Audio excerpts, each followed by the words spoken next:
Hi there, I'm Thomas Nash and this is Nash Network Scanner, a home user vulnerability assessment tool, my final year project. Let's begin. How can home users be sure that they are secure in today's ever-changing online world? With more software and hardware vulnerabilities discovered in 2020 than any other year to date, it displays the prevalence of vulnerabilities in today's modern society. Furthermore, with 2 in 3 adults agreeing they're spending more time online than ever before, it reveals an exceptional dependence on technology. 5 minutes is all it takes for an IoT device to become compromised. In the time it takes to make a cup of tea, all of a person's sensitive data and information could be exposed to the millions. So, where does this leave the home user? Well, the present landscape is rather dire. Currently, home users have no set guidance on where to begin. Vulnerability scanning is so vital, yet so complicated for most, and so the need for something simple is imperative.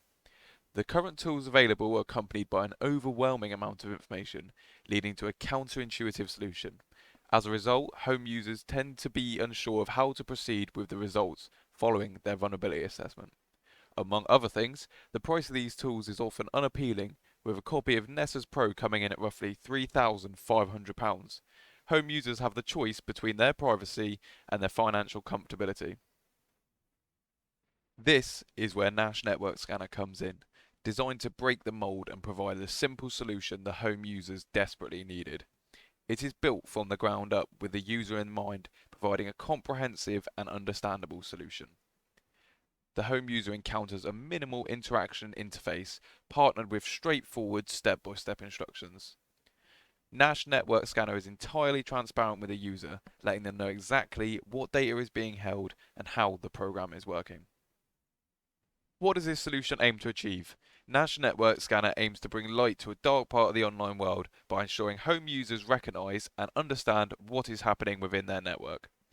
Less vulnerabilities means less attacks, thus the user can scroll, surf and explore the web with peace of mind. Home users can be reassured of their online safety. Nash Network Scanner lifts a weight off their shoulders, allowing them to deal with the other pressures that life may bring. And on that note, I'm proud to present Nash Network Scanner. To begin with, the user is greeted with an easy-to-use login interface, and upon entering correct details, they are then able to log into the application.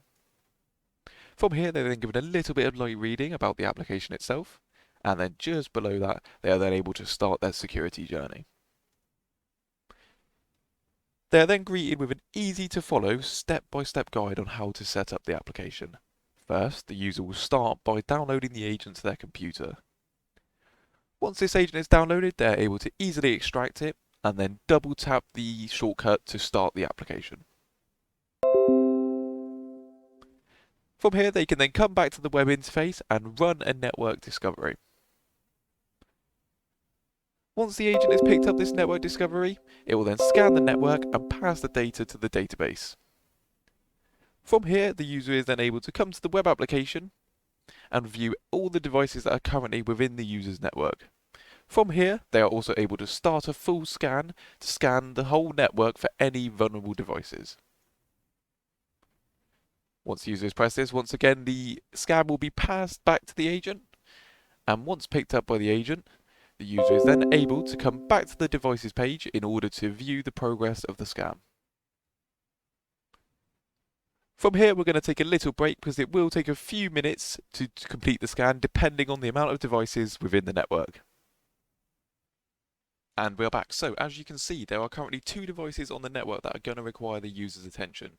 They are listed at the top of the page in order to catch the user's eye. Scrolling down slightly, the user can also view all the safe devices within the network. And if the user feels it necessary, they can rescan a single device by pressing the confirm button next to the rescan option. Coming back to the devices page, the user is able to view any device they wish by pressing the view device button. After a brief loading screen, this will take them to the most up-to-date vulnerability information about that device. As you can see here at the top of the page, they are given a brief overview about the vulnerabilities on the device. This includes the percentages of the severities within that device, and these are rated from critical all the way down to low. Scrolling down, you can see that there's a table full of vulnerabilities for the user to easily see. These are ordered by severity, with the most critical ones at the top. Clicking on a vulnerability expands it out, and the user is able to view a brief description. They are able to view the NVD database. And going back to the page, they are then given many options which will allow them to mitigate this vulnerability. Scrolling down slightly, they are also given some more relative links, just in case they feel they want to do some more research.